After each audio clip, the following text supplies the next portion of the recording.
Mo kí gbogbo ọmọ Yorùbá jákèjádò àgbáláyé. Mo kẹ́yìn olólùfẹ́ mi wípé a kú ìsinmi òní.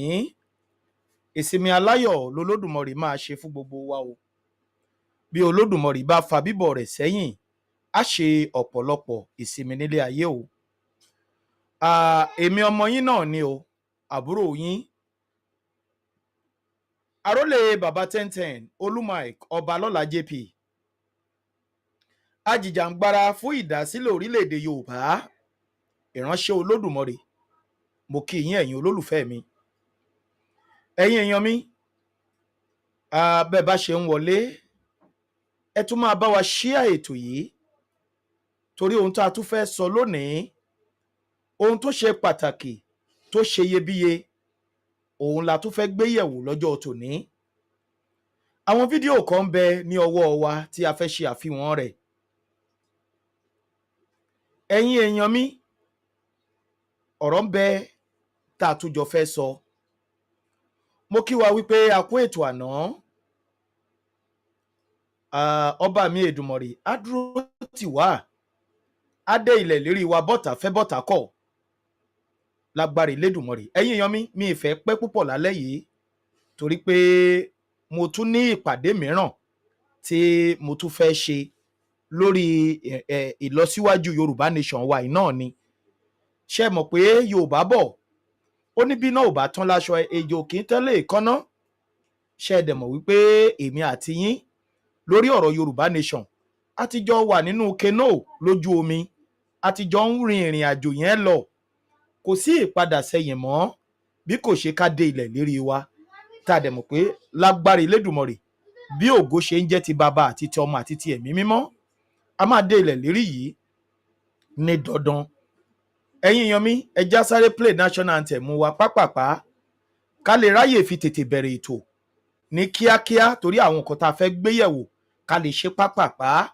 Ẹ̀yin èèyàn mi, bẹ́ẹ̀ bá ṣe wá ń wọlé gẹ́gẹ́ bí iṣẹ́ tèmi àti yín jọ yàn láàyò fún ìran wa, fún ilẹ̀ Yorùbá láti bọ́ lóko ẹrú. Ẹ dákun ẹ dábọ̀ ẹ jẹ́ á ṣe é. Òun náà ni pé kí ẹ máa bá wa ṣíà ètò yìí lógúnlógún lọ́gbọ̀nlọ́gbọ̀n nítorí pé bẹ́ẹ̀ ṣe ń ṣíà à ń rí ipa ẹ̀ nínú ìlọsíwájú orílẹ̀-èdè Yorùbá. Ẹ wo àná tí a ṣètò tí a sọ̀rọ̀ nípa pé fún mega rally wa tó ń bọ̀ a nílò drone. Ní ojú ẹsẹ̀ òun ni bàbá wa kọ promise wa ní drone. Mo dẹ̀ ti connect wọn bí drone náà ṣe máa dé ilẹ̀ Yorùbá fún nílò mega rally wa tó ń bọ̀. Mo ti connect ẹni tó fẹ́ gbà á, wọ́n ti jọ sọ̀rọ̀.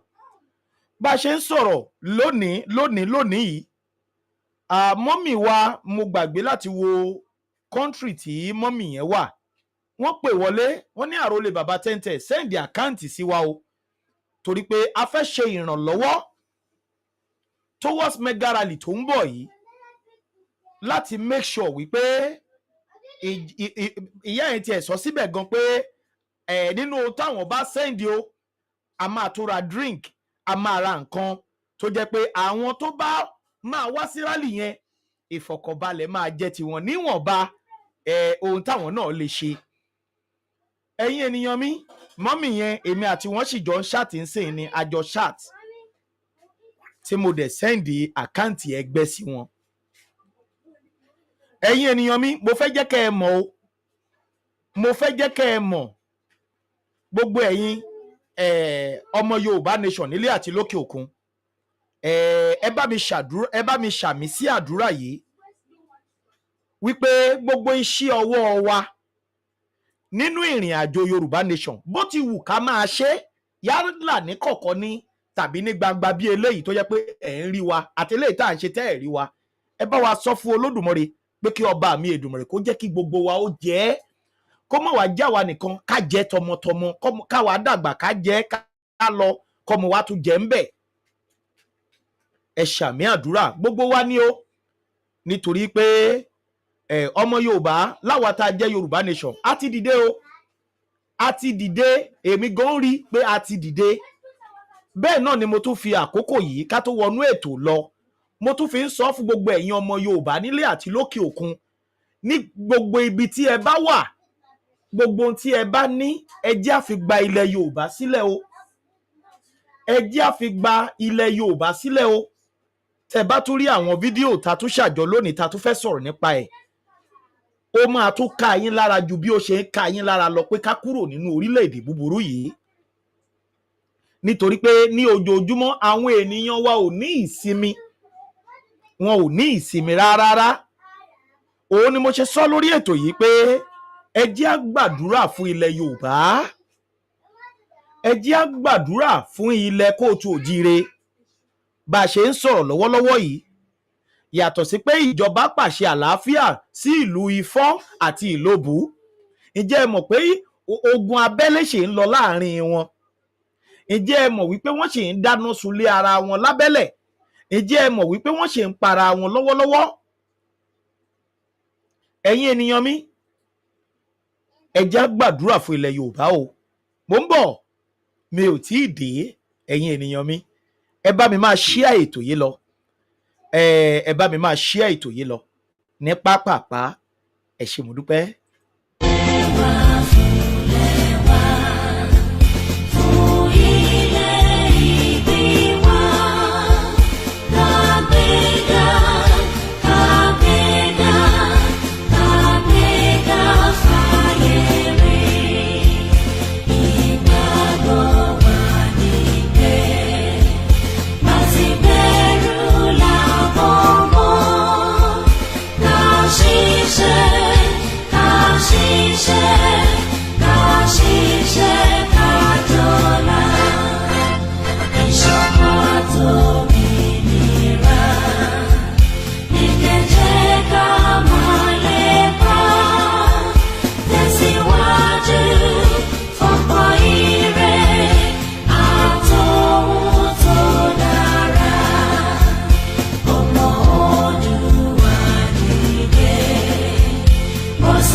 Mo jẹ́ ẹ̀jẹ́ fún orílẹ̀-èdè mi ilẹ̀ Odùduwà tó ń ṣàn fún wàrà àti fún oyin, ilẹ̀ tó kún fún àwọn akọni ọgbọ́n, ètò àti òye.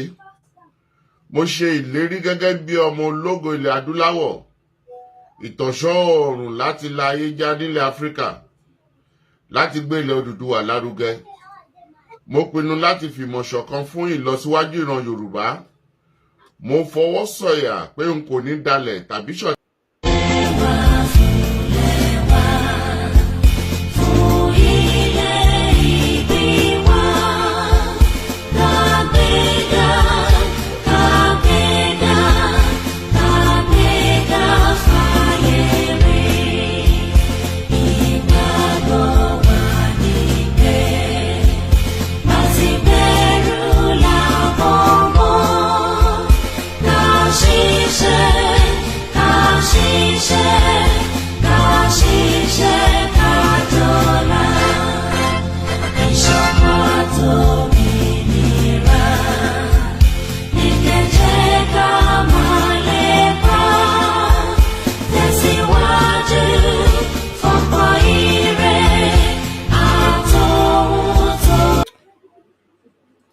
Àmì àmì àṣẹ bàbá mi 1010 Olúmike Ọbalọ́lá JP. Ẹ̀yin olólùfẹ́ mi, mo kí yín lẹ́ẹ̀kan sí. A máa gbàdúrà fún ilẹ̀ Yorùbá nítorí pé àwọn ohun tó ń ṣẹlẹ̀ lọ́wọ́lọ́wọ́ báyìí ó ní agbára kọjá bẹ́ẹ̀ o. Ṣé 80% la sọ pé ìṣẹ̀lẹ̀ aburú tó ń ṣẹlẹ̀ nílẹ̀ Yorùbá ti dé, àbí ká sọ pé ní Nàìjíríà? Ṣùgbọ́n lọ́wọ́ tá a bá ṣe ń sọ̀rọ̀ yìí, ẹ̀yin èèyàn mi, ó ti gùn lórí 95 o. Nítorí pé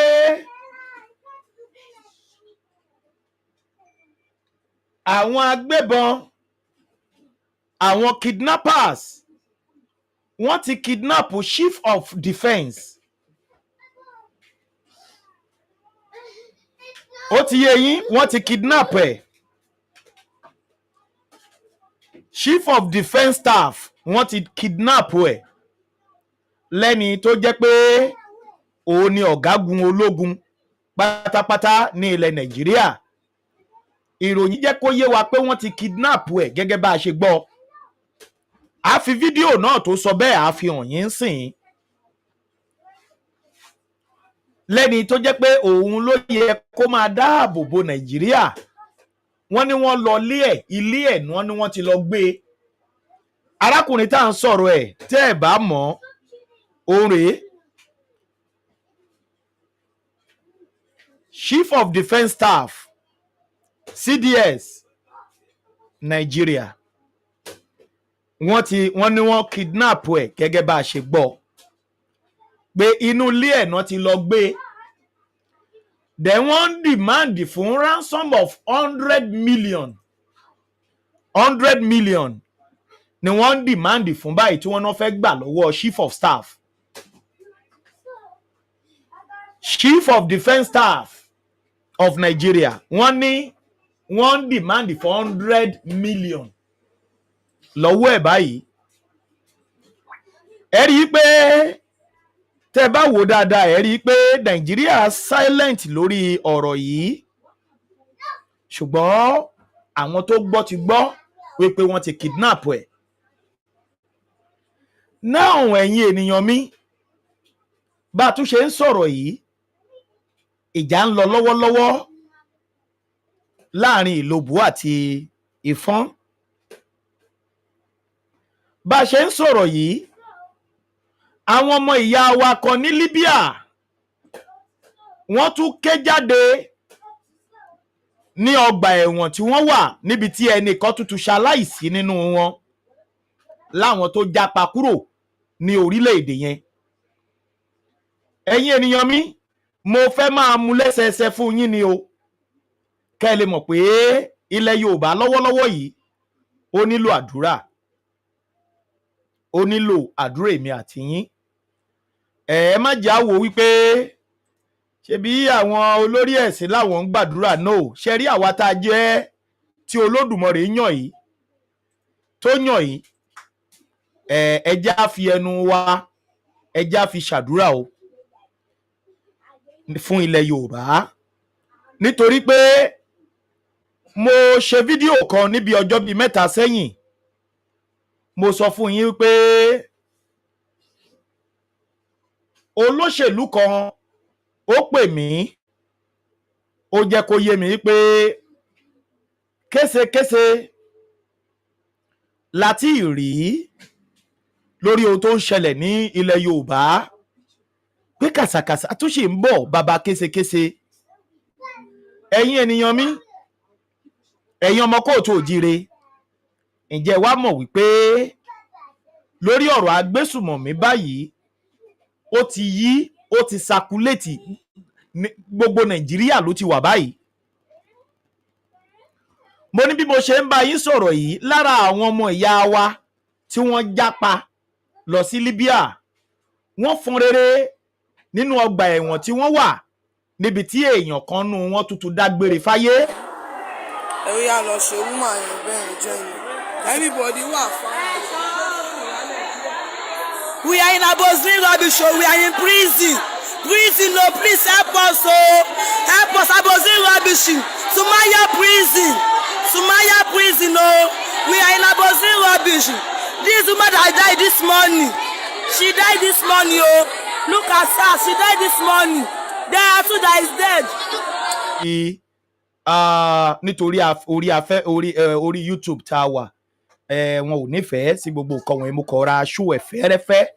Ṣùgbọ́n ẹ̀yin tẹ́ bá nídìí fídíò yìí, ẹ jọ̀ọ́ ẹ kàn sí mi, ká sẹ́ǹdì ẹ̀ sí yín kẹ́ ẹ rí i. Àwọn ọmọ ìyá wa wọ́n tún pariwo lára tẹ́ bá gbọ́ English ẹnu ẹni lady tó sọ̀rọ̀ yẹn, tẹ́ bá gbọ́ English ẹnu ẹ̀ rí i pé ó sáǹdì bí Yorùbá. ó sáǹdì bí Yorùbá. We are in Abozin rubbish, oh, we are in prison. Prison, no, please help us, oh. Help us, Abozin. Ẹ̀yin ènìyàn mi, ẹ̀yin tẹ́ bá fẹ́ fídíò yìí, ẹ kàn sí mi, màá sẹ́ǹdì ẹ̀ sí yín tẹ́ máa wò ó dáadáa. Akutuku wu ẹ̀yin olólùfẹ́ mi. Àwọn ènìyàn ń rí ìbànújẹ́ ní ilẹ̀ Yorùbá lọ́pọ̀lọpọ̀. Àwọn ènìyàn ń kérora lọ́pọ̀lọpọ̀ nílé. Mo ní CDS. Mo ní wọ́n kidnap ẹ̀. Wọ́n kidnap ẹ̀, Chief of Defence Staff Nàìjíríà wọ́n kidnap ẹ̀. Lẹ́ni tó jẹ́ wípé òun ló yẹ kí ẹ gbójúlé àbí táwọn pé tí wọ́n bá ṣe kíní kan wá kó sójà síbì kan, wọ́n ti gbé olórí ológun ilẹ̀ wa, wọ́n ti gbé àwọn kidnapper ti lọ kidnap ẹ̀. Ẹ gbọ́ ìròyìn yẹn nínú fídíò yìí náà lẹ ti máa gbọ́. So ìdí nìyẹn tí mo fi ń sọ fún gbogbo ẹ̀yin ọmọ kóòtù òjìrè ní gbogbo ibi tẹ́ ẹ bá wà wípé gbogbo ohun tá a bá ní òun ni kẹ́ ẹ jẹ́ àfijàjàǹgbara yìí láti lè bọ́ nínú oko ẹrú tá a wà yìí. Ẹ̀yin èèyàn mo tún ṣe ń sọ fún yín báyìí ní Edo State kíjo làwọn ènìyàn ọbẹ̀ ń sá. Inú ìbànújẹ́ làwọn ènìyàn ọbẹ̀ wà lọ́wọ́lọ́wọ́ báyìí lórí ọ̀rọ̀ bandit. Situation report. I repeat, situation report. This is Ugu community in the Southwest local government area of Edo State. You can see to whom it may concern. We are under attack. Ugu Kingdom, Ugu is under attack. We are under attack right now. The Fulani henchmen, they have blocked the road. They killed Mr. Dan and Igbelama living in Ogun in the bush this morning. And some people, we are still looking for some people now in the bush. We are under attack. We are under attack. Ugu community is under attack by Fulani henchmen. You can see everywhere. They have killed one man right now in the bush. Yes. To whom it may concern, please, we need the government support. We need rescue. We need to be rescued from the mayhem. Please, anyone that is so concerned about this, we are reporting live from Ogun, Eastern West local government area of Edo State. Please, this is a situation report. We are dying. Fulani henchmen, they are killing us in this broad daylight. This is 10:35 a.m. You can see we are under attack. We are under attack. Please, to whom it may concern, they are killing us.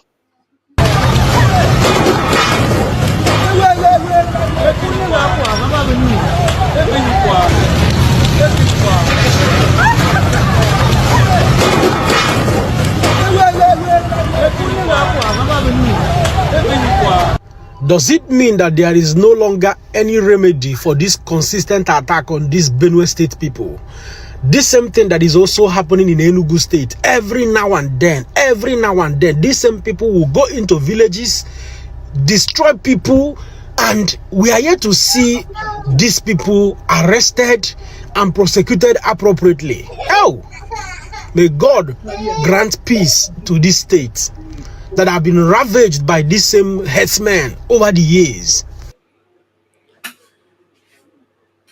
Ẹ̀yin ará Ifon, ẹ̀yin ará Ilobu, ẹ̀yin ará Afon, ẹ̀yin ará Ilobu, Fulani ò tí ì dé, ẹ ti ń sọlé ara yín dahoro. Ẹ̀yin ará ìlú Ifon, ẹ̀yin ará ìlú Ilobu, ọba Ifon, ọba Ilobu, Fulani ò tí ì dé, ẹ̀yin fún ara yín gan ti ń sọlé ara yín dahoro. Tí Fulani bá wá máa wọlé dé, ilé yín ò ní jù kékeré, ilé kékeré tó kù fún yín, wọ́n á lé yín kúrò ńbẹ̀, wọ́n á clear everybody dànù. Ẹ̀yin ará ìlú Ifon, ẹ̀yin ará ìlú Ilobu, ẹ̀ ń jà sílẹ̀ ẹ ronú ohun tó ń lọ. lọ́wọ́lọ́wọ́ lórílẹ̀‐èdè yẹn bẹ́ẹ̀ ṣe ń balẹ̀ ara yín jẹ́lẹ̀ ń bọjà jẹ́. Fúlàní ṣẹ́rí tẹ́ ẹ ṣe yẹn, Fúlàní bẹ́ẹ̀nbẹ́ẹ̀ tó ń rẹ́rìn yín tó wò pé wẹ́ at least wọ́n ti bá wa ṣe díẹ̀ nínú iṣẹ́ wa. Ẹ̀yin ọmọ ìyá mi, ẹ̀yin ọmọ kóòtù òjíire, ẹ wá rí i wípé kò síbi tó ní ìsinmi lórílẹ̀‐èdè Nàìjíríà mọ́. Ìwọ kọ́ dẹ̀ tún ṣèjòkó síbẹ̀ ò ṣe ń wò wípé Nàìjíríà á dáa, Nàìjíríà á dáa. Ẹ̀rí àwọn gáìsì ẹ̀ tiẹ̀ máa pa mí tó bá ti ń sọ̀rọ̀ àkọ́kọ́ rẹ̀ rí pé ṣé ẹ lójú ni, ṣé ẹ rí iná ni. Ẹ̀yin èèyàn mi ẹ jọ̀ọ́ ẹ máa bá wa share ètò, ẹ máa bá wa share ètò lóòótọ́ lódodo. Ó dẹ̀ pé mọ́mì mi kan pè mí, ó ṣàlàyé fún mi, ó ní ìṣẹ̀lẹ̀, ó ní bàbá àròlé, mo ní mọ́mì mi, ó ní ìjẹ́ mọ̀ wípé ìṣẹ̀lẹ̀ tó ṣẹlẹ̀ lákùrẹ́ yẹn, ìjẹ́ mọ̀ pé púpọ̀ nínú àwọn ọmọ Àkúrẹ́ gò mọ̀, wọn ò mọ̀ ìṣẹ̀lẹ̀ yẹn pé ó ṣẹlẹ̀, pé wọn ò gbọ́. Ṣẹ́rí a níṣẹ́ láti ṣe o, títí di àsìkò tí rálì wa máa fi jáde, a níṣẹ́ láti ṣe o, gbogbo ẹ̀yin ọmọ kóòtù òjíire.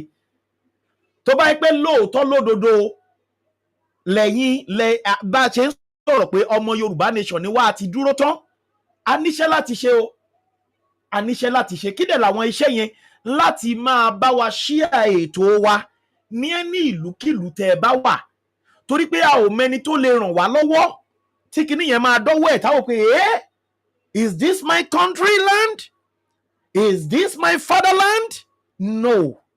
Tádẹ̀ bínú bẹ́ẹ̀, tádẹ̀ bẹ̀rẹ̀ sí take action, tádẹ̀ bínú bẹ́ẹ̀, tádẹ̀ bẹ̀rẹ̀ sí ṣe àwọn kọ́kọ́ tó máa jẹ́ kí orílẹ̀-èdè Yorùbá ó tètè bọ́ sí.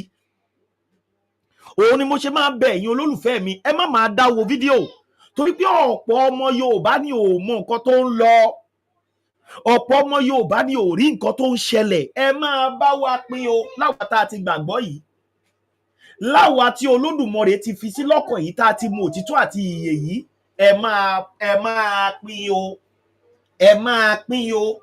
Àkúrẹ́ ló bá wà ní share káàkiri, mẹ́kàn pé púpọ̀ nínú àwọn ọmọ Àkúrẹ́ mọ nǹkan tó ń ṣẹlẹ̀, torí ọ̀pọ̀lọpọ̀ ò mọ bó ṣe ń lọ. Wọ́n ní fóònù lọ́wọ́ lóòótọ́, púpọ̀ nínú wọn gò tiẹ̀ mú kọ́kọ́ ṣáà, kọ́kọ́ bìlí pé tó yàn bá ní fóònù kọ́kọ́ ṣáà ṣe TikTok kọ́ ṣe gbá òtítọ́.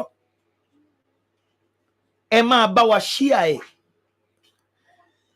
Ṣẹ́yìn náà ti rí wípé ìlú ò fararọ̀ mọ́, torí pé tẹ́ bá ń share fídíò, òun làwọn èèyàn ṣe máa tètè rí, wọ́n lè súrakì,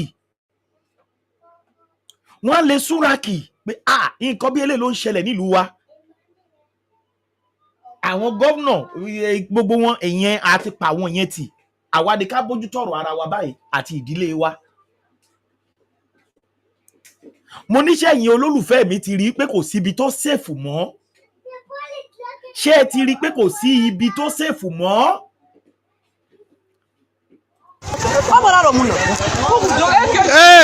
Situation report. Situation report. I repeat, situation report. This is Ugu community in the Southwest local government area of Edo State. You can see to whom it may concern. We are under attack. Ugu Kingdom. Ugu is under attack. We are under attack right now. The Fulani herdsmen, they have blocked the road. They killed Mr. Dan and the Bilama living in Ugu in the bush this morning. And some people, we are still looking for some people now in the bush. We are under attack. We are under attack. Ugu community is under attack by Fulani herdsmen. You can see everywhere. They have killed one man right now in the bush. Yes. To whom it may concern, please, we need the government support. We need rescue. We need to be rescued from the mayhem. Please, anyone that is so concerned about this, we are reporting live from Ogun, Eastern West local government area of Edo State. Please, this is a situation report. We are dying. Fulani herdsmen, they are killing us in this broad daylight. This is 10:35 a.m. You can see we are under attack. We are under attack. Please, to whom it may concern, they are killing us. Ẹ̀yin èèyàn mi, ẹ̀yin olólùfẹ́ mi, ẹ já wá wo nǹkan tó ṣẹlẹ̀ ní Ilobu àti Ifon. Iṣẹ́ Fúlàní lẹ̀ ń gbọ́ yìí o. Ẹ̀yin ará Ilobu àti Ifon, ṣé ti rí pé ṣé ẹ̀yin náà ti rí bó ṣe ń lọ báyìí? Fúlàní bẹ́ńbẹ́ tí wọ́n ń dúlé tí wọ́n ń pààyàn.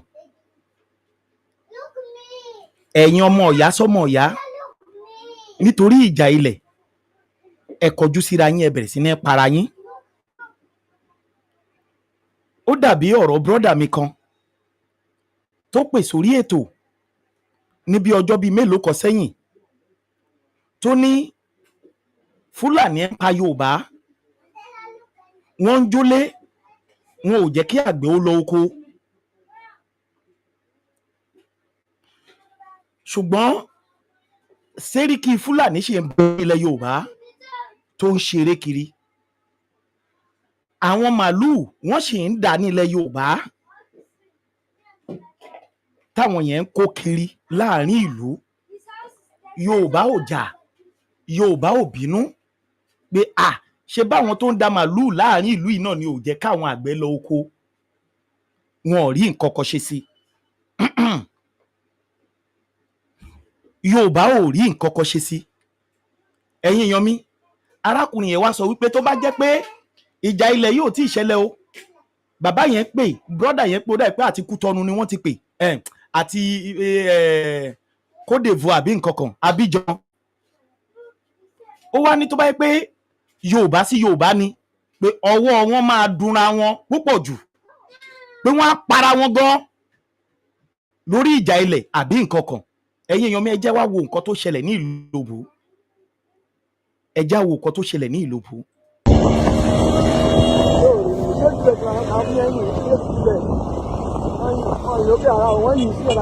Ilobu ti tán o. Ilobu ti tán o. Ilobu ti tán o. Ilobu ti tán o. Kí ló dé? Ilobu ti tán o. Kí ló dé? Ẹ ṣàánú wa Ilobu. Ẹ ṣàánú wa Ilobu. Ilobu ti tán. Ilobu ti tán. Kí ló dé? Ẹ fẹ́ pa wá tán ni? Kí ló dé? Ẹ ṣàánú wa. Ẹ ṣàánú wa. Ẹ ṣàánú wa. Ẹ ṣàánú wa. Ẹ fẹ́ pa wá tán ni.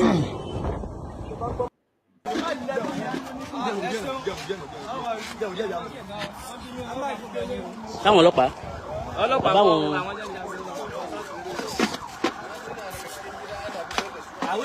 Ifon àti Ilobu, inú ọjà Ilobu la wà yìí tó jẹ́ pé ó ń jóná lọ́wọ́, tó ń jóná gidigidi nínú ọjà Ilobu. Gẹ́gẹ́ bí ẹ ṣe ń wò báyìí, iná lálàlá láàrin ìfàfà tó ń wáyé láàrin Ẹ̀rìn Ọ̀ṣun, Ifon àti Ilobu. Inú ọjà tá a wà yìí ni ọjà Ilobu. Ṣé ti rí bó ṣe wá ń jó wọnú lọ nìyẹn o. Láti inú ọjà bẹ́ẹ̀ ló ń jó wọnú lọ sí inú ìlú, bẹ́ẹ̀ ló ń jó wọlé lọ sí inú ìlú. Inú ọjà Ilobu gangan la láǹfààní àti wà yìí. Ọjà Ilobu rèé tó ń jóná lọ́wọ́lọ́wọ́. Ṣùgbọ́n bó ṣe ń jó yìí, ó ń jó wọnú ilé lọ ni, ó ń jó wọnú ìlú lọ ni. Láti inú ọjà, àjọ panápaná ìpínlẹ̀ Ọ̀ṣun, gómìnà ìpínlẹ̀ Ọ̀ṣun, mo mọ̀ wípé ẹ ti gbọ́ ìròyìn láti òru, ṣùgbọ́n kò tí ì sí ìgbésẹ̀ kankan. Gẹ́gẹ́ bí ẹ ti ń wò báyìí, ó ń jóná kọjá bẹ́ẹ̀, ó ń jóná kọjá àfẹnusọ nínú ọjà Ilobu. Àtàláǹfààní àti wàyí kò í ṣe wípé ohun tí a lè fi ẹnu ròyìn, ṣùgbọ́n tí èèyàn bá débẹ̀, kò tí ì sí àjọ panápaná kankan, kò tí ì sí gómìnà ìpínlẹ̀ Ọ̀ṣun.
wọlé ayé o ẹ wò bó ṣe jó lálálá ẹ wò ná lórí complex tuntun ṣe ti rí iná lálálá lórí complex tuntun tó ń ṣe kọ́ ẹ wọlé ayé ìmọ̀ ṣẹ́ tí ìmọ̀ tún mọ àwọn olórí wa ìmọ̀ tún mọ wọn o kò ní túmọ̀ kankan wọn ò ní túmọ̀ kankan ẹjá sọ tọrọ fúnra wa wọn ò ní túmọ̀ rárá èmi ní túmọ̀ wọ́n ti wó lọ́kàn mọ̀ rẹ̀ ní wọ́n mọ̀ dìgbò nǹkan kan tí wọ́n wà nǹkan sí sínú ìlú ìgbé nǹkan báyìí ni tó bá ti ṣẹlẹ̀ o nǹkan báyìí wọ́n lè fi kọ́fà wọn o ẹ̀ wá ń fi àwọn ọmọ ẹ̀ ń fi àwọn ọmọ ìlú ẹ̀ fi ayé wọn ba ẹ̀mí wọn jata jókà ẹjá sọ tọrọ fúnra wa nǹkan tẹ̀ ń sínú ìlú kò dáa ẹjá sọ tọrọ fúnra wa kò dáa ẹ wọlé ayé nìsín ṣọ́ọ̀bù àwọn tí wọ́n fi mú ara wọn ẹ̀mí ara wọn fi lẹ̀ ẹ̀yin ò rí nǹkan kan gidi ṣe rárá nígbègbè báyìí ọ̀ya ẹ̀yà ètètè rárá báyìí àwọn tó já kankan jú yín wọn ò tó yìí nínú yín bẹ́ẹ̀ ẹ wo ṣọ́ọ̀bù ẹ wo ilé epo ẹ wo nǹkan tẹ̀yìn àwọn olórí wa nínú ìlú ṣe kò dáa ẹjá sọ tọrọ fúnra wa ẹjá sọ tọrọ. My father's house. Can you see my father's house? Can you see everywhere? Can you see everywhere? Can you see everywhere? Can you see everywhere? Can you see?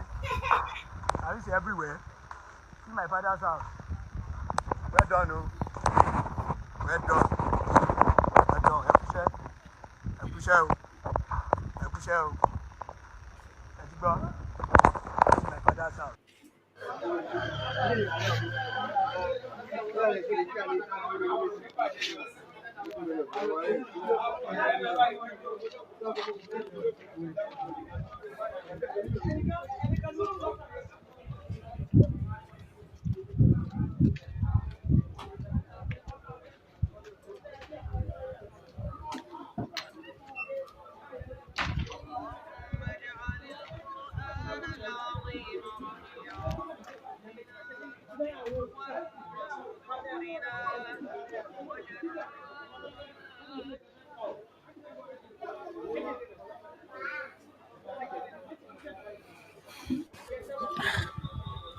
Hello? I didn't know. What weren't you doing? No one beach. Daddy!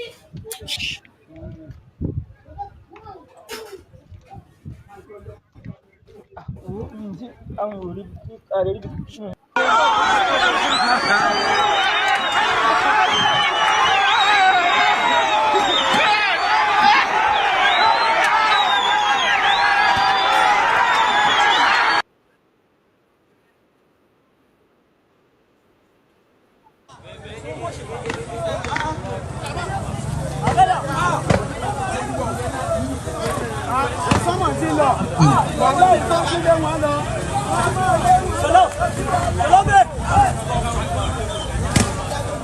gbogbo tòmátì ń bẹ títí gbogbo ata ẹ lọ wo títí ẹ lọ wo gbogbo títí. níbo ni ìgbà yìí ò lè lọ sọ́jọ́ ò lè dá yìí dúró mọ́ sọ́jọ́ ò lè dá wa dúró. nǹkan kan pọ̀ ní àwọn sọ́jà ń dánsá ilẹ̀ ní ìsìn tán wọ́n ń kà. wọ́n kàn ń wò wọ́n rẹ́ ní ìkọ́sí. ẹ lọ wo sọ́ọ̀tù lọ́wọ́ àwọn àgbà tí ráìsì sì gbó lọ́wọ́ ẹ lọ ní kọ́ńpilẹ́sì ráìsì sì gbó lọ́wọ́ kọ́ńpilẹ́sì lọ́wọ́ bá.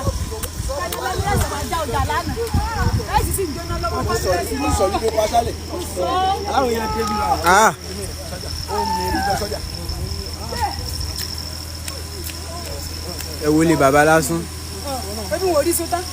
lè bàbá lásán sun náà.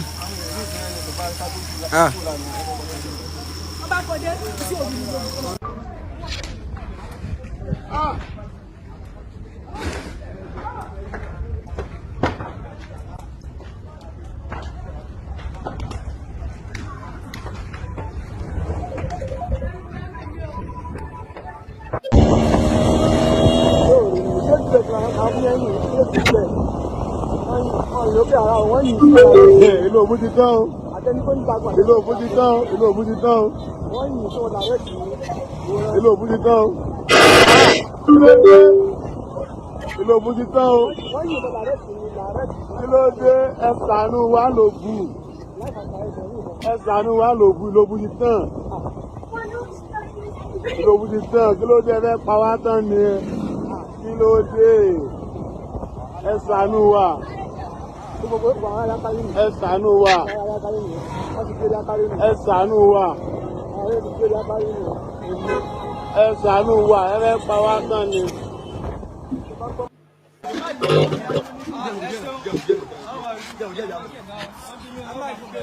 táwọn ọlọ́pàá báwọn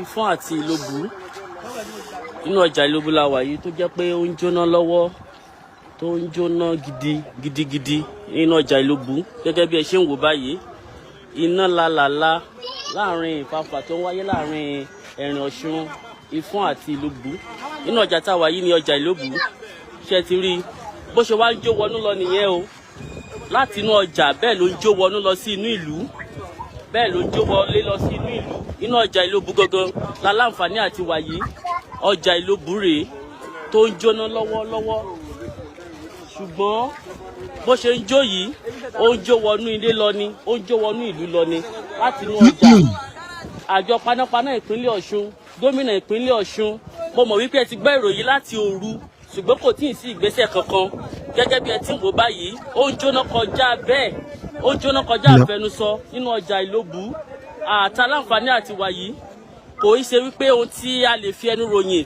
ṣùgbọ́n tí èèyàn bá débẹ̀ kò tíì sí àjọ panápaná kankan kò tíì sí gómìnà ìpínlẹ̀ Ọ̀ṣun.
ẹ wo ilé ayé o ẹ wo bó ṣe jó lálálá ẹ wo ná. ẹ̀yin èèyàn mi ẹ̀yin ará ìlú Ilobu àti Ifon ṣé ẹ̀yin náà rí i pé kì í ṣe kẹ́ ẹ bára yín jà òun ni ọ̀rọ̀ yín kàn báyìí ẹ̀yin èèyàn mi ẹ̀yin ará ìlú Ilobu ẹ súnmọ́ mi bàbá mi son odu mo dúpẹ́ lọ́wọ́ yín o more blessings o fún interfitawa fún sticker tẹfitawa lọ́rẹ more blessing ẹ ṣeun ọwọ́ yín ò ní kàn sálẹ̀ gbogbo ẹ̀yin olólùfẹ́ wa tẹ́tí wa pẹ̀lú wa gbogbo yín ni mo kí o ẹ káàbọ̀ ẹ dákun ẹ dábọ̀ ẹ máa bá wa share ètò yìí ẹ̀yin ará ìlú Ilobu àti Ifon ẹ súnmọ́ mi ǹjẹ́ mọ̀ pé ọ̀gágun orílẹ̀-èdè olórí ológun orílẹ̀-èdè Nàìjíríà ǹjẹ́ mọ̀ pé wọ́n ti kidnap ẹ̀ ǹjẹ́ mọ̀ pé wọ́n ti gbé wọ́n ń béèrè ransom 100 million ibẹ̀ lẹ́yìn dẹ̀ tí ń bára yín jà ẹ súnmọ́ mi ẹ jẹ́ ká jọ wo fídíò yìí.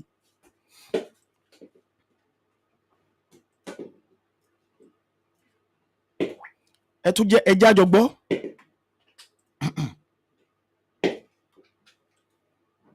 Edo North, Nigeria. Edo North, Nigeria. Everybody where they Edo North and the full Nigeria. Make una listen to this message. Wetin dey happen for Edo North now?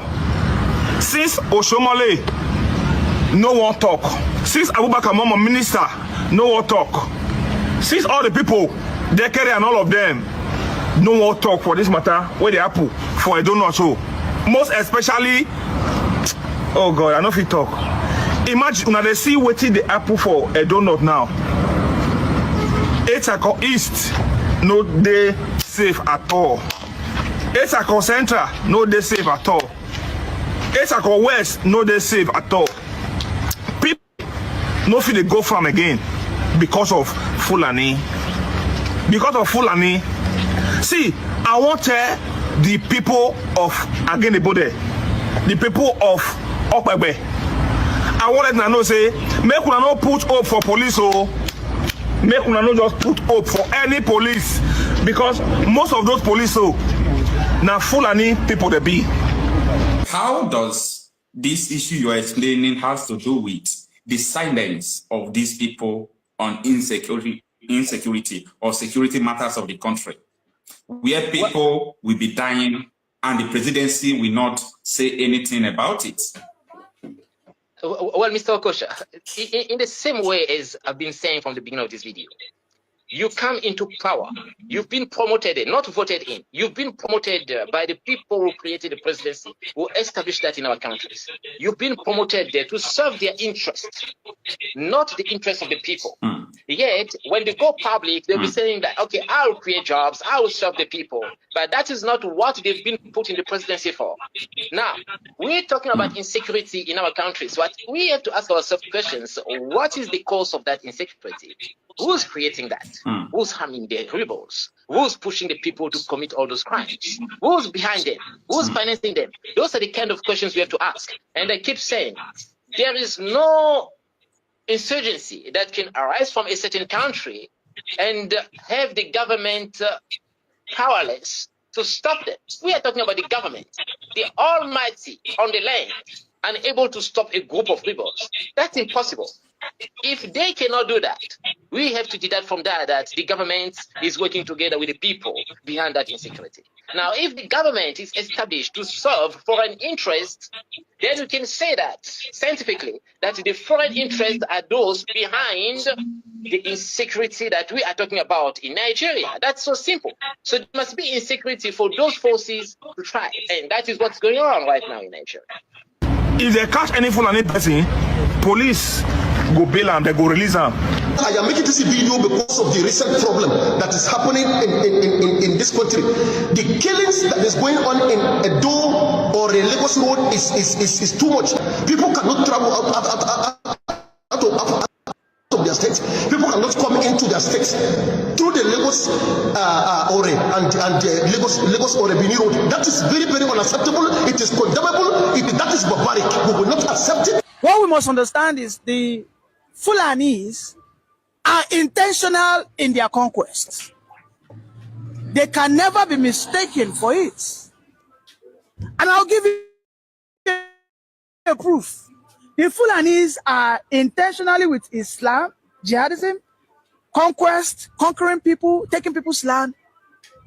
They are not shying from it. El-Rufai, Bashir El-Rufai, the son of Nasir El-Rufai, who we can as well say he is Malam El-Rufai spokesperson, came out and said that any man that dares challenge a Fulani man will be unalived. He said this and he mentioned a specific region in this country. He said Southern Kaduna will be wiped out because they continue to kill, to unalive Fulani elders. And he was not called for questioning. I have told you that these people are intentional. And they became intentional the very first day Usman Danfodio stepped his foot into Nigeria. In 1804, he told them, he gave them a marching order. He said, listen, Nigeria is your estate. So therefore, you must take power.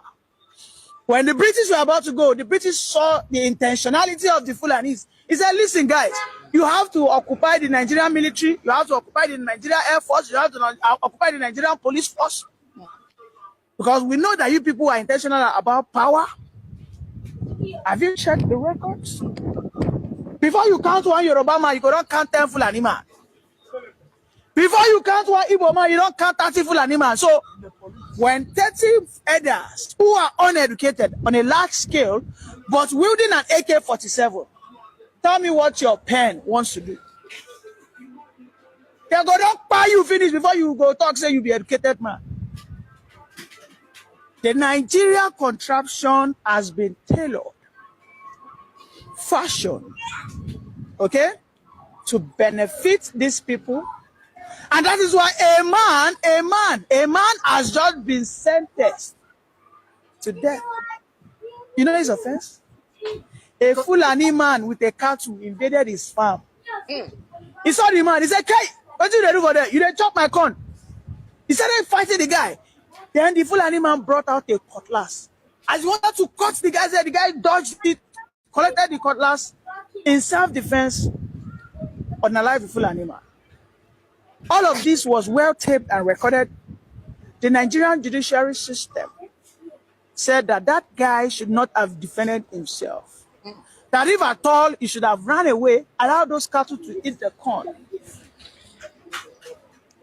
When you ask me questions like this, it only shows that you, as a follower of Biafra, should never relax.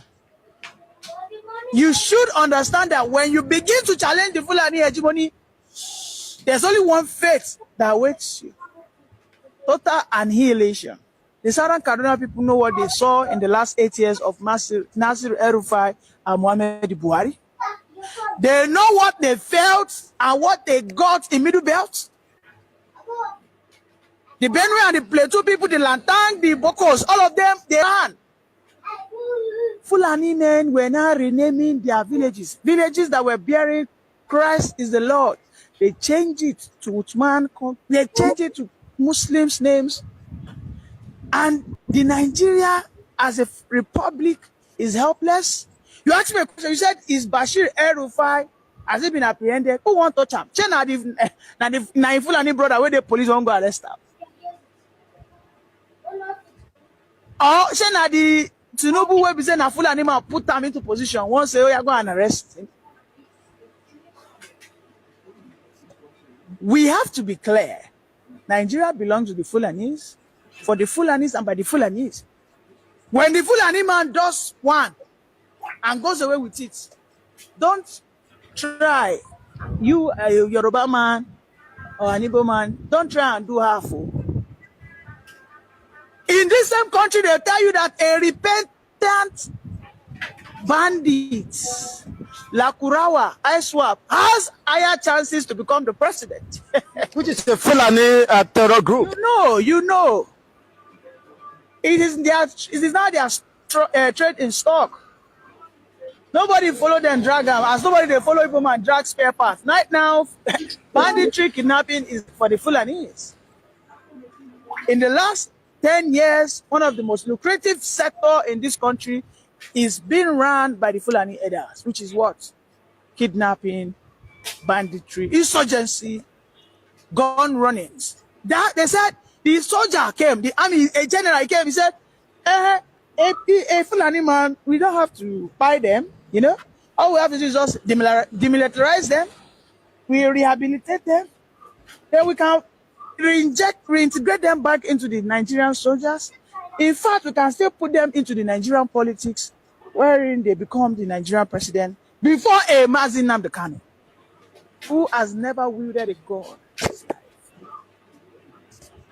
Before a person like you and I. So what I tell you is that as you and I are, if you go into the political arena, a repeated bandit, we don't buy so many people, they go vote for them. Now, considering the movements and coalition by the eastern and southwestern governors to forge a common front to fight this ISWAP and terrorist influx in the southwest, could it be said that it is a failed attempt since people under their watch is being rounded up and killed, several communities, sacked? I mean, what exactly? Does it mean there is no hope for the Yoruba nation? Well, talking of, limiting these conversations to the Western region is a disservice to the collective suffering of the Southerners. And when I'm talking about the Southerners, I mean the Niger Deltans. Yes, even the Southeast. See what is happening in most recent time. Even in the South. Women are being raped. Some women came out in Ebonyi and Enugu State specifically to protest heavily that Fulani are raping them. In the Ondo, the Fulanis have come out to emphatically state that the forest of Oyo belongs to them. It is their ancestral right now. Oh my God. And nobody can recover it. He got to a point, Shoima Kide said that, hey, these bandits are just 8 kilometers away from where I am residing. he went to commission a road around Ogun, Barapa. These are places that share boundaries with the Larin and all that. Then the bandits were just 8 kilometers away. He had to run. He couldn't commission that road. What does that tell you? This is beyond whether the Yorubas, but again, I understand where you're going, because the leaders of the Yorubas political structure are myopic people. Likewise, people like Peter Mba, Francis Wafuru, people like Uzodimma, likewise, people who are in the Niger Delta, okay, they are all being, they are being manipulated by these Fulani people. I don't know how they do it, but it is so sad that we in the South, we claim that we're educated. You and I can agree, right? We know that these people are not supposed to be worked with. The Yorubas pride themselves to be the most educated people, which I have been questioning for the past 2 years. I have done so many programs on your channel that I question my Yorubas who could be listening to me, that are we truly the most educated? Because we are not acting what we say, but that's aside. Despite our level of education, how come these people who are charlatans, who are non-entities, who are destitute, who are illiterate on a massive scale, who they cannot compose one paragraph? Majority of them, but not all. Yeah, majority of them. Yet they rule over us. It is unthinkable for me. It is more like a spell. Because these guys, when we catch them, when we unveil the mask, it is a Fulani man. Not on one occasion, on multi occasions. Not 1, not 10, not 20. Nnamdi Kanu said it. The Fulani man responded that anybody that releases Mazi Nnamdi Kanu has committed treason against the Fulanis. You know what that means?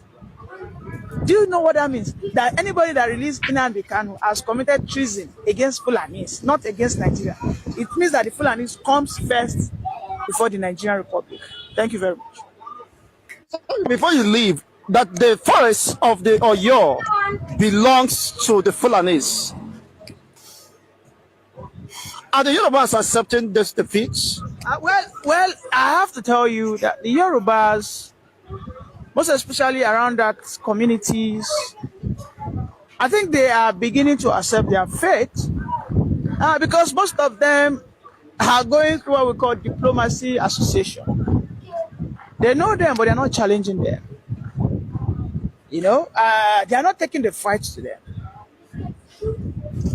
Perhaps to get to a point when the Fulanis will begin to sack the traditional rulers, and maybe when they start installing the emirs like they did in the Larin, then they will rise.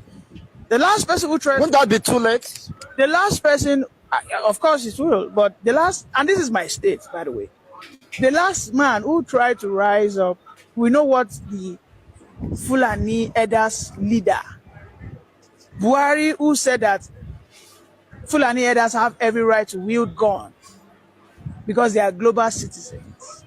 He said that they have to wield their gun because the animals that they work with is expensive.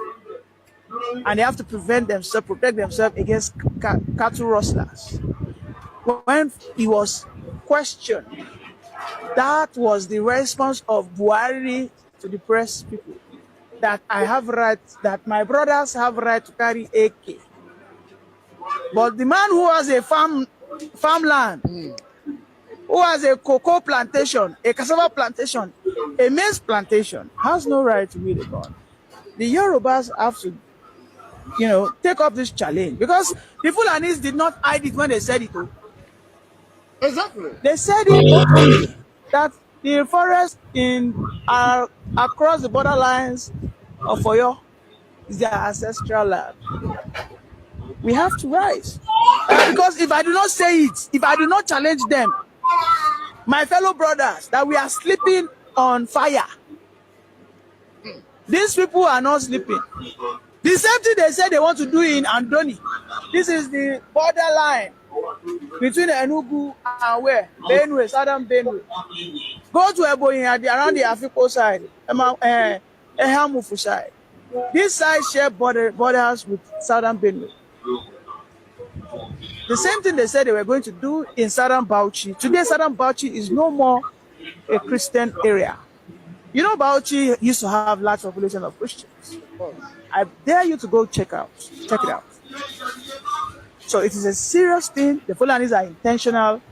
And at this time, all we need to do as Southerners is to read the riot act against this marauding Fulani elders. Welcome back to Local Journal, people. This Fulani people wahala, it be like say nobody fit do them anything for inside this country again. Because right now like this, every region they complain about this Fulani people. And even until now, our government no fit do anything about this situation. Farmers no fit go farm, then they fear to go their farm because they fear these Fulani people. Because if they enter inside their farm and they catch them for inside their own farm, they go fit unalive them or kidnap them. Every government and every administration where they come, then they always shield these Fulani people. Wari government na be the worst, and Tinubu government where we think say he go take tough stance against these Fulani people, you know they do anything seriously about these people at all. These people just the good people land, they unalive people, and then they buy people anyhow, and nothing they happen to them. For inside Enugu, for inside Edo State, for inside so many states, for inside the North Central and every other part of the country, for southwest, southeast, and north central part of the country, this whole killing they go on, and nobody they do anything about them. The government they do anything about them, and the farmers they are the mercy of these herdsmen. However, these Fulani herdsmen they talk say, then they give the village heads money before they go fit come inside anybody farmer, become settle for inside any village where they come. So the question when me are they ask we say, who will this village chief, I be these village leaders where we say that they selfish, and they don't know say this is where they collect money so that they go fit stay, I be graze inside their land. They don't know say then they cause havoc for inside their land. I be waiting they do for. But because of their own selfish interest, I be the money where they collect from these people's hand. Waiting be this one. It better make the youth of every community where we say their leaders, I be their village chief, they give this Fulani herdsmen land, make them they report them to the appropriate authority so that they go fit deal with these people. Because everybody see the atrocities where we say that they commit for inside this country. Nobody then be the only tribe, I be ethnic group ready for inside this country. We get other tribes and ethnic groups for inside this country, but nobody they make trouble. The government needs to wake up and do something about this Fulani people where they go on like this. Because as they go on like this, if they don't do anything about this thing, the youth go start to take matters into their hands, and many people go start to carry weapon about so that they go feel use and protect and guide themselves and their family.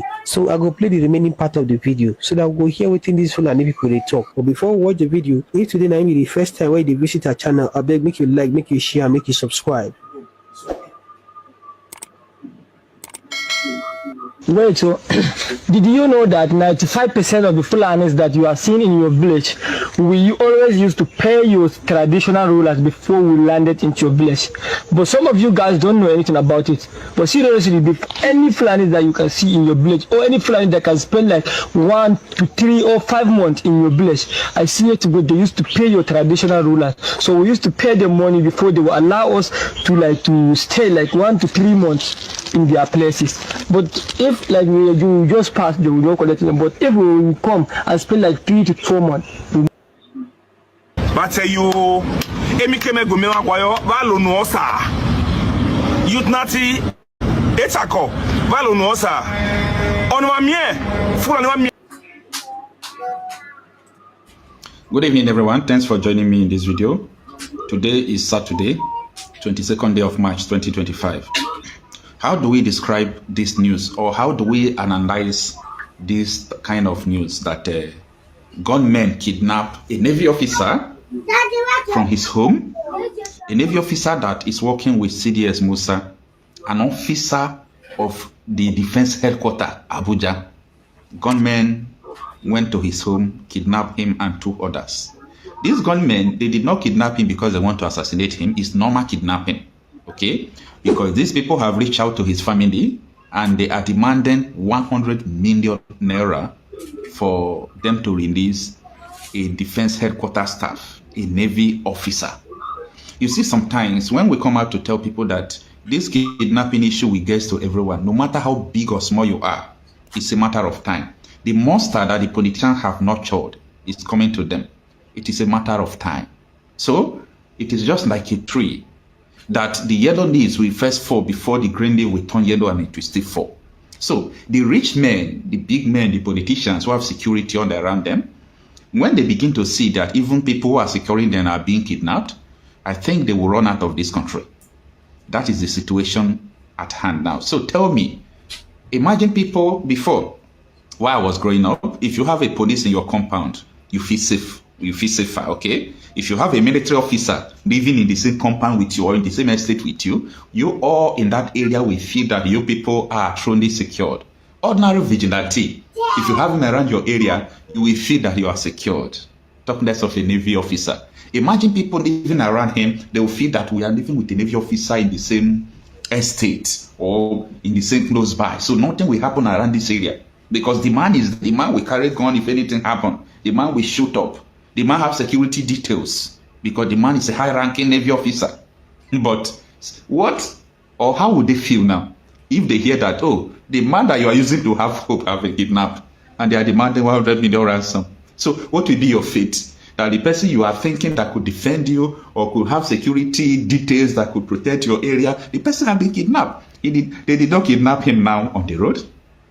They did not kidnap him in the party. They came to his home where he have everything he takes to defend himself, and they took him. Now, Vanguard has reported it, Daily Post has reported it, our reporters has reported it. So the news is all over the internet as I speak to you now. So it's a very confusing state, and everything going on now is just a message to people. These people are well equipped by politicians. They can do whatever they want to do. So let's understand what really transpired.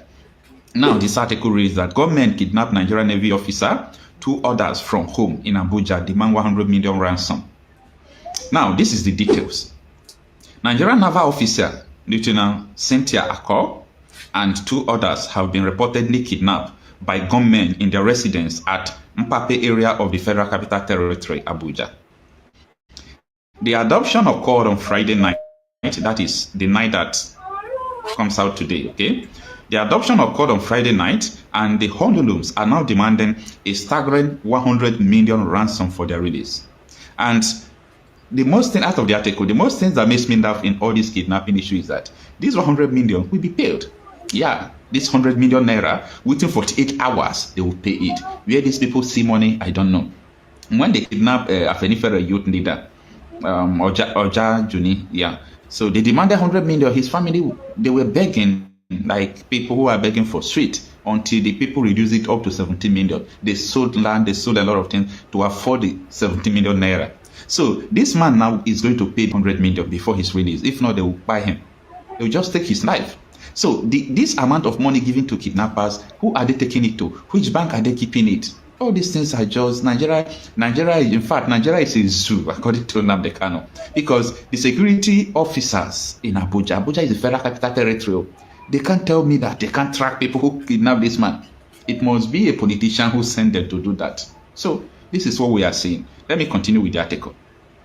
Sahara reporters gathered that Akor, that is the man that was kidnapped, is attached to the Nigeria Defense Headquarters, Abuja. So, out of the article, this is supposed to be enough to, search for the man and help the man. A man working with the Chief of Defense Staff, CDS Musa, working in his department, Defense Headquarters. They went home, they carried him, and the nation is quiet. It's normal, okay? It's normal. Everyone could be kidnapped.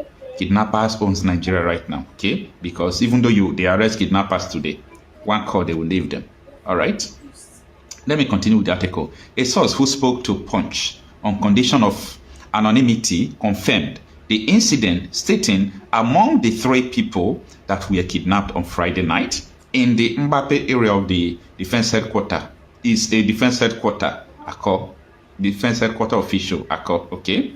That one of them is a defense headquarters official, The source further revealed that the kidnappers had already contacted the families of the hostage, making the hefty ransom demand. The kidnappers have already reached out to their families and are demanding 100 million ransom, the source said. Meanwhile, Sahara reporters' effort to speak with Federal Capital Territory Police Command were unsuccessful, as the spokesperson, Josephine Ade, could not be reached on telephone as at the time of finding this report. Ade, meanwhile, was quoted in the report to have promised to confirm the incident and provide further details. This is what he said. I will confirm and get back to you shortly, she said. However, she has yet to revert with an update. Further efforts to get to the reaction of the defense headquarters were unsuccessful as the director, Defense Media Operation Major General Marcus Kanji, and the Director of Defense Information, Brigadier General Toko Gusau, did not take their course as at the time of filing the report. So, the issue we are talking about here is that this is an action or an indication that nowhere is safe in Nigeria, despite those statistics being, pushed around of how they have defeated all this insurgency, terrorism, and so on and so forth. You see, I hope the victims will be rescued, but this is the daily occurrence. This is the federal capital territory. Okay, I even imagine how tourists can come to Nigeria. When a tourist will hear that FBI officials has been kidnapped in New York, FBI or CIA agent has been kidnapped in New York, or someone in security details of Donald Trump has been kidnapped, and every day people are being kidnapped. Will you go to America if you're in their position? So that is what is happening. It's so terrible. And I will continue to say this. All these things will continue. It will increase because there is no exit strategy to it. You see, Nigeria is not the only country being faced with insecurity, terrorism, all this. Nigeria is not the only country, right? Countries like Burkina Faso, countries like Mali, they were having more insecurity problem than Nigeria. But the report we have today is that these people have, consistently fight against these people, the government. And that is why they have been able to defeat them to a reasonable extent. The other day, people from Benin Republic are complaining that Ibrahim Traore of Burkina Faso is pushing terrorists into Benin Republic. I say, you people have government, ask your government to face them. Maybe to push them to Nigeria, where they have safe haven in the north. Not only in the north, everywhere in Nigeria, as at the time of, making this video. So, you can see that any government that is determined will be able to fight insecurity. But when the government are, accomplices, when the government are colluding with the terrorists, that is where you see the incessant kidnapping, incessant killing every now and then. And when it is happening, you see, if, for example, you send someone to go and steal orange, if people are shouting, hey, will they steal the orange, oh? People who are wicked can also say, hey, who steal that orange? It's not good, oh. People that have a little bit conscience and know what they are doing, they will just keep quiet. They will not talk because they know who stole the orange. So that is the situation we have at this moment. Those who are doing all these things, they know. And that is why government is not talking. How many times have kidnapping happened in your area and maybe a local government chairman, House of Assembly, House of Rep, senator, a governor or a minister comes out to condemn it? No. Even this one that happened in Abuja, nobody will condemn it. I only pity for the poor people who still support this rotten system, who still believe that Nigeria is going to work. It won't work. I rest my case.